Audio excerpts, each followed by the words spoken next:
You're listening to the Successors podcast with Tara Oosterhuis on RealAgriculture.com.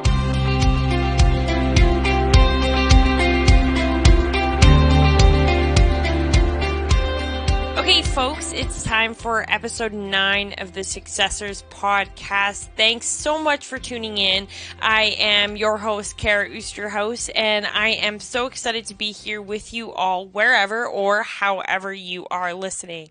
Man, oh man, I know I say this every single episode, but time seems to be going so quickly lately, and the fact that we're sitting at mid-March already is just incredible to me. I mean, as I said, I am located in southern Alberta, and I am in an area that typically gets in the fields a little earlier than most, but it's going to be go time here before we know it, and it frighteningly kind of looks like it's go time. We have not had a lot of snow here. We've I'm being generous in saying we've maybe had 3 inches of snow this winter, so, gosh, I'm crossing my fingers for some spring rain, because it is dry, so hopefully those tides turn a little bit for us. It has been kind of a good year so far, though. As I've told you guys before in this podcast, I have some goats. Actually, my partner and I have some goats out here, and it has been kidding season, so we have so many little ones running around, and they are pretty darn cute. We've had a couple mortalities, but other than that, we've been pretty successful with how many have hit the ground healthy and have taken to their moms, and they really do look like a bunch of puppies. I mean, I go out there in the pen, and they are all just following me around at my feet. It's really something else. You'll have to check out my Twitter feed, because I definitely have put some pictures and videos up there, and I will continue to do so. It's been a lot of fun, and kidding kind of started out a little bit cold. It was about minus 35 Celsius when the first one hit the ground, or the first set of twins hit the ground. So that was cold. But other than that, we've been pretty lucky with the weather. So it's a good time, and I've never had livestock in the spring, so it definitely gives a bit of a sense of spring and a sense of excitement. So it's been a super fun experience in that department, and I can say that now that I've kind of been through one kidding season here, I am already excited for the next. Anyways, I'm sure you don't want to hear me rambling about my goats all day long, and if you do, hey, shoot me a message. I'm always happy to chat about them. But today's guest, I am super excited to bring on. It is Fiona Jochum of Saint François Xavier, Manitoba. Fiona, actually, I sent her a message, and I was like, hey, I think you would be a great fit for the Successors podcast. I would love to have you on. And I believe her response was something along the lines of, I'm nervous, but I am always a yes person. So I think that just perfectly sums up Fiona. She is here to try new things and push beyond her limits, and I am so excited for our conversation today. So without further ado, Fiona, how is it going? Hey, Tara. Good. Thanks for having me on the show. Just got introduced to it and enjoying listening to a couple episodes. And excited to be on here too now. So, yeah. Absolutely. So let's start a bit about yourself. Let's go into a bit of your schooling. What kind of has led you to the point you're at?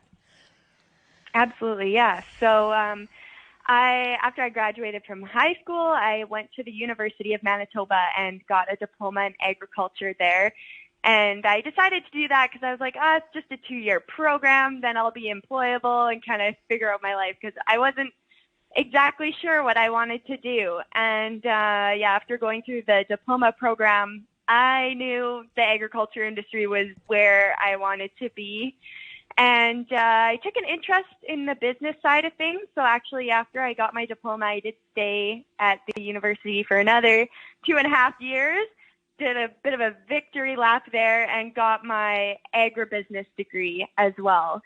So, that's kind of where things all got started off in my journey in the agriculture industry. So when you say you were interested in business, did you always know that business was coming back to the farm, or what did you kind of have in mind at that point? I was interested in coming back to the farm, but it wasn't necessarily my end-all be-all. I wanted to explore some other things as well, just to see what was out there.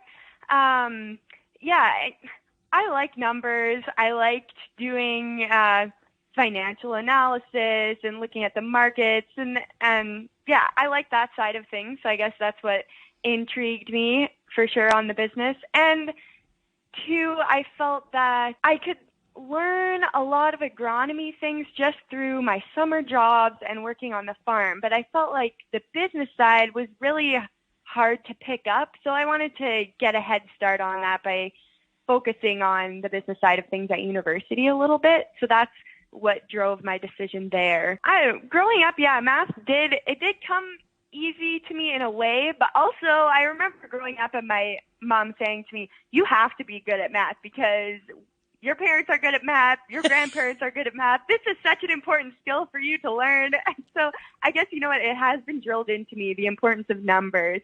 And then when I went to university and learned the business side of numbers, like beyond 2 + 2, moving into, looking at financials and all that, I thought, oh my gosh, this is a whole new world of numbers. And I found that really interesting in analyzing businesses and whatnot like that. So, And honestly, there was a point when I was at university where I was like, you know what, I'm going to come out of this and I'm going to be a banker or something like that, go into accounting.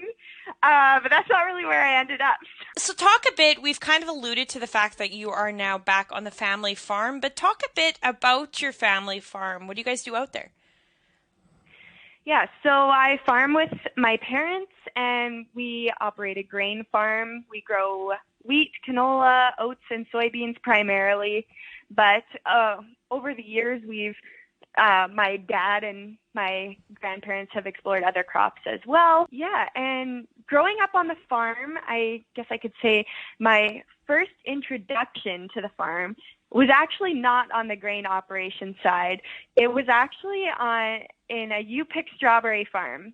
So back through the 90s and up till 2011, our farm also operated a U-pick strawberry operation, and my sisters and my cousins and I all worked on that enterprise on the farm, and that's where we spent our summers and how we learned work ethic and made our first paychecks and whatnot was working on the strawberry farm. So yeah, that's kind of, I would say, where my passion for agriculture really started. And then in 2011, there was the big flood on the Assiniboine River, so we do farm along the river there. And that was the end of the strawberry operation for us. So it was sad, but also it was time. It was time to move on from that operation and focus more on the grain farm. So it wasn't until 2011 that I really started to get my hands more into the grain side of things. Yeah, absolutely. And I mean, that's super sad about the strawberries, but like you said, sometimes disaster provides opportunities.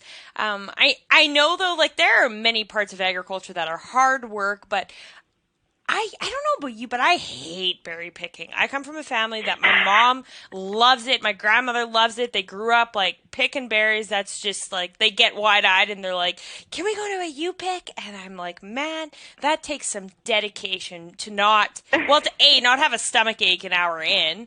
And B, picking berries, I feel like it's underrated the amount of work it actually is and what sort of work ethics it actually brings to a person.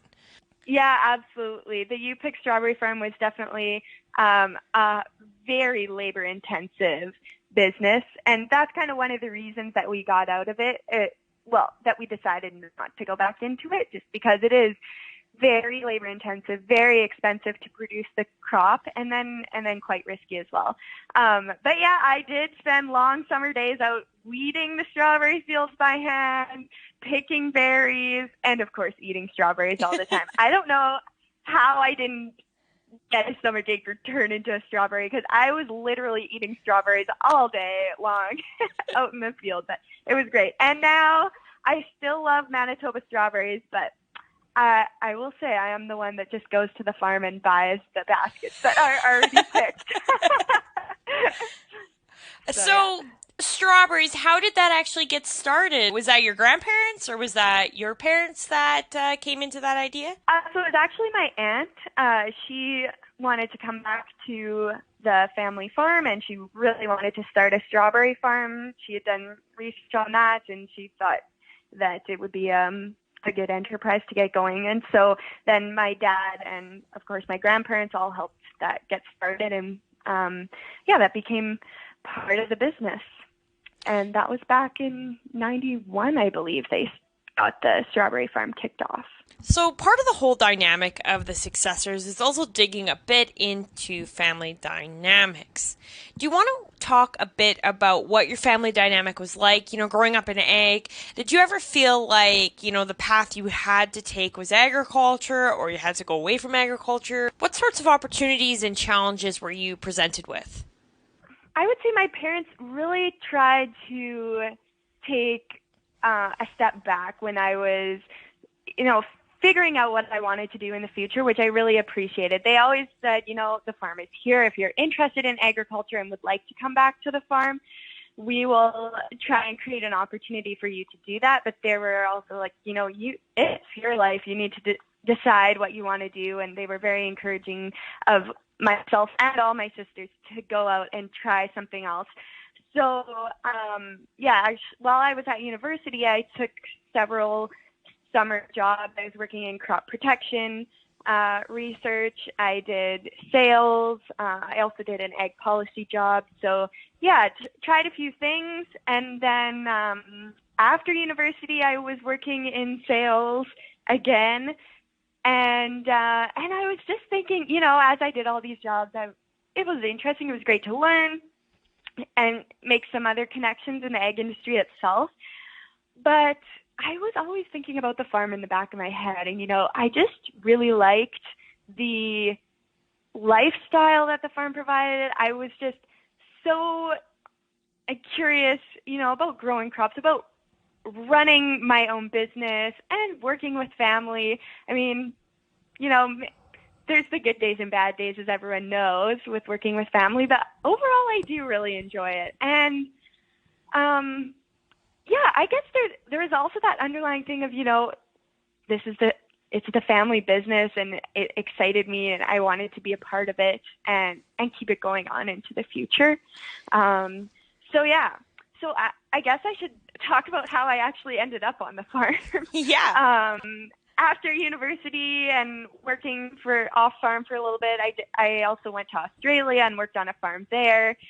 And my parents knew I wanted to come back to the farm, but we're kind of thinking, how is this going to work? And it just kind of, the cards ended up falling in the right place. One of the hired guys we had left the farm to go do something else, and there was that opening, an obvious opening, and I was like, if you're hiring, I'll send in my resume. And my dad said, well, if you want to come back to the farm, you got to get your class 1. So I said, deal. So went, did all that, and then started working on the farm, and that was back in 2019. That would have been, when I came back and started my first year full time on the farm. So that was very exciting. Now, when you came into the farm, what sort of position did you have initially, and has that evolved since you kind of first got there? Yeah. When I first came onto the farm, I was really I was an employee, and I still am an employee of the farm, but I was just doing everything from equipment maintenance, crop scouting, starting to do some office work, learning the books. Honestly, and running equipment, I was, really doing a little bit of everything. And now I'm still doing that, but we're really trying to transfer over some of the management knowledge. So my dad is the head boss of Blue Diamond Farms. That's our farm name. And so we're kind of in our transition plan, trying I would say you could call me a manager in training. So now I'm starting to learn a lot more about the management things, and I'd say now I'm being included in a lot more, well, in pretty much every decision on the farm, whether that be with loans, what loans we're getting, equipment purchases, the crop rotation, everything that's going on, I'm being included in the decisions, so that's good. And every day and month that goes by, I feel like I have a little bit more influence. So that's promising as well. So, that's how it goes. Do you have any siblings or anyone else that is involved with the farm? So I have 3 sisters, and my younger sister is working as an agronomist off the farm, but she is interested in coming back to the farm one day as well, she says. But also, I do question her on that because she loves her agronomy job. So I'm like, I don't really see you coming back. But you know what? The door is always open. Like as I said before, I like working with family. And if she does want to come back to the farm, I want to make sure there's an opportunity for her to be there. And then another interesting thing about our business is we are kind of in partnership with my aunt and uncle's farm as well. And their 2 daughters are also on the farm. So I'm working, and we work very closely with them. So we share equipment and labor throughout the year. So I do get to work very closely with my cousins. And they just came back on the farm last year and this year. So that's exciting to have 2 more women and 2 people who are kind of in the same stage as me that are learning everything about their farms and working with that older generation. And we have a lot of things in common that we can relate about. So it's nice to have those people to lean on. And I'm excited about building my business relationship with them as well, because that partnership we have with my aunt and uncle's farm is just very, probably the most important part, I would say, to the success of our farm. So. Now, you mentioned you're excited to have more women on the farm specifically. I mean, this is a whole operation of course, there's men, but there is some strong women in here. We are in March, and it's the month of International Women's Day. Do you want to talk a bit about what being a woman in ag has meant to you? And if you've have you had any roadblocks along the way because of that? Yeah. Okay. So that's interesting. I didn't actually know it was the month of women. I would say my experience has been pretty positive overall. I'd say I'm really lucky to have supportive parents and supportive grandparents. My grandparents are so excited that myself and my cousins are working on the farm. And overall, we have great support to get involved. I will say it is kind of interesting, though, looking back, I wonder, would it have been different if I was a son? Because growing up, we were involved in the strawberry operation, and it wasn't until 2011 that I got involved in the grain farm a little bit more. But even then, it wasn't a ton. It was kind of like running some tillage equipment here and there. And so at that point, 2011, I would have been in grade 11, so 16, 17. And then at university, I was busy with university and busy with my off-farm jobs. And so I did come back and work on the farm on weekends and run equipment here and there and help out. But I wouldn't say I was extremely involved until I actually came back to the farm in 2019. And so, sometimes in hindsight, I wonder, if I was a guy, would this have been different? Like, would I have been 12 years old and my dad would have been pushing me to get into the tractor? I have neighbors and they take their sons out of school so that they can help with harvest and stuff. Mm-hmm. And that never happened for me. And I wonder if I was a boy, if it would have been different. But, you can wonder about everything. And I'm just thankful I have the opportunity now and that my parents are being so supportive to get me up to speed with everything on the farm and making sure I'm feeling included and giving me this opportunity to take over the business. So I'm thankful for that. And I think my cousins are having a similar experience as well. So, yeah. And that's a really interesting point to look at because, yeah, I mean, would it have been different? You don't know, like coming from a family of all sisters. So, looking at business, so you've worked a bit off farm as well. What was it like transitioning, working with people every day that were, they might have been your friends, but they're your colleagues, and now coming to work with your family every single day? What was that difference like?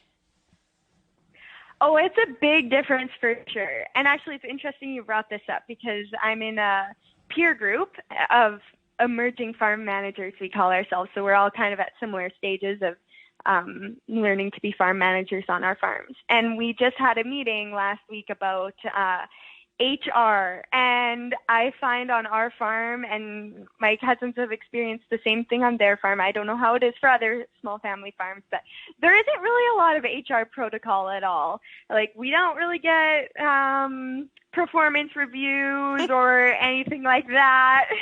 There aren't really, I don't have a strict job description written out. My job description is come to work and just be ready to do any job. And yeah, so that was, for me, that was a bit of a learning curve, something that I'm grappling with and figuring out and thinking, should we be doing performance reviews? But it's kind of awkward because we're family and it's like, how does this work?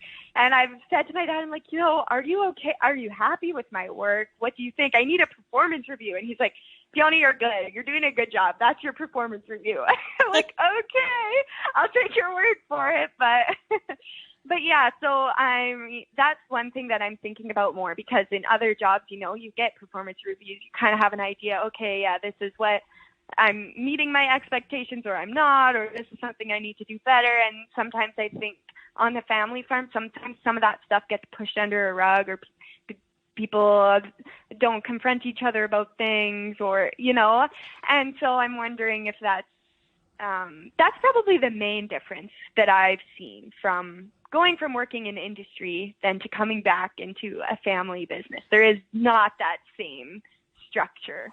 Well, it can be hard because no matter what, even if you had that structure of, okay, Dad, we're sitting down and we're doing a performance review, it's hard to sometimes keep those emotions out of like, oh, this is my dad critiquing me versus, oh, this is a boss critiquing me. Oh, absolutely, for sure. Yeah. So going forward, you said you guys are kind of in a bit of a transition plan right now. Are you guys working with a succession planner, or do you have any specific, okay, we meet once a month and we discuss this? Like, is there any kind of structure to it, or it's just kind of happening slowly as it is? Yeah, so our transition plan is definitely in the very beginning stages. And so right now we're just working with our accountant, who is our business advisor as well. And so we do have somewhat of a plan in place, I guess, if we have a worst case scenario plan, basically, if something were to happen to my parents, there is a plan in place of what would happen for the transition of the farm. And then, but apart from that, we haven't really updated the plan apart from what we're working on in transferring the management skills from my parents to myself. And then otherwise, we're trying to keep things really open, because with my sisters, we're not sure 100% who else might be interested in coming back to the farm. So I'm finding it is kind of challenging to get a plan in place. And so, yeah, I think something that we're going to be doing more in the future is having some family meetings, trying to get figured out, okay, where is everybody at? What's going on? So yeah, I have an older sister who's a nurse, and she and her husband, I would say, are not really interested in the farm. Although sometimes they said, if you're talking about farm transition, we might be interested in investing. So I'm like, oh, what does that mean? And then, yeah, my younger sister, the agronomist, of course, she's involved in the egg industry, so she might be interested. And then my youngest sister is just at university in food science. And so up till now, she has not really had any interest at all in the farm. But you never know how that will change. So I guess right now we're just trying to keep lines of communication open and focus on getting management skills transferred over, and hopefully we'll get more of a solid plan in place as the years go on. Now, was it strictly your education, or how did you guys kind of determine that the business side is where you would really like to be? I guess because I took a real interest in the business side, and so my dad was like, okay, well, if this is what you're interested in, then that's what we'll get you doing on the farm. So yeah, I've been learning to do all the books and go through all those things. I make budgets for our farm, and I just completed a farm financial fluency course this week as well. And I would say too, in the past, historically, my dad hasn't delved extremely in depth into financial analysis on the farm. Of course, he knows all our numbers and made educated decisions that way, but he's definitely embracing my interest in kind of doing a bit of a deeper dive. Also, it helps me really understand our business more, and it helps me learn what's going on as I'm getting in here and taking on a management role. So yeah, I would say my interest definitely led that side of things. And then, otherwise I'm just taking on day to day. I'm doing whatever needs to be done, whether that be hauling grain or fixing equipment or field scouting and whatnot. So, again, I guess that kind of goes back to not having a specific job description. So, yeah. Now, we didn't really touch on it, but you talked a bit about a peer group you are a part of. How did that come to be? And I mean, I know I get questions quite often. I've wondered myself, okay, we all have these peer groups, but where do they come from? And how do I actually get involved with one? Do you have any answers to that question? Yeah, so actually I got involved in this peer group because I ran into someone I had met through university. One of our instructors was at Ag Days and promoting this peer group that his organization was putting together. It's actually a backswath peer group. And so he pitched the idea to me of this idea of being in a group with your peers and learning from each other. And I thought, okay, this is an interesting concept. I'm always, of course, interested in learning from each other, but this is definitely a much more formal setup, and something you have to pay to be a part of. So I was like, okay, how could this benefit the farm, and will I get a return on my investment in this peer group thing? So, and I actually talked to some other neighbors and friends who are also involved in peer groups, and everyone I talked to highly recommended being involved in a peer group just for the opportunity to see what's going on in other operations. If you have any questions or things that you're trying to work through on your farm, it's just a great place to get feedback. And so that's how I came about getting involved in this particular peer group. And so it was started, I guess we've been going for a little over a year now. And I am enjoying it. It's nice to talk to other people who are at the same stage as me on their operations and learn from each other and see what's going on. So I also definitely recommend checking out what peer groups are available. Yeah, totally. That's a fantastic answer. Okay, before we wrap up here, I mean, of course, this is kind of a cliche question, but it's something that I think we all kind of wonder when we hear peers in the same position talking. But any advice you have for anyone that is maybe in the process of coming home to the farm and not quite sure where they fit in? I will say for me, I felt when I wanted to come back to the farm, but I always felt nervous because I was like, what is unique that I'm bringing back to the farm? I just wanted to grain farm. I didn't have a unique value-added enterprise or something additional to bring to the farm, and that made me kind of nervous, or I guess doubt my ability in myself. I was like, should I be coming back to the farm? What's going on? But at the same time, I really wanted to run a business and really wanted to run a grain farm, and I liked the whole process of producing crops and, the beginning to end. And, so then trying to find that unique fit was definitely a bit of a challenge for me. And I know it's a challenge for a lot of people trying to figure out. So I feel like I just really lucked out. The cards fell in the right place for me because with just the labor that we needed for our farm. And at the time, there was a time where I was ready to come back and the farm needed more employees, and it just kind of worked for me to come back on the farm.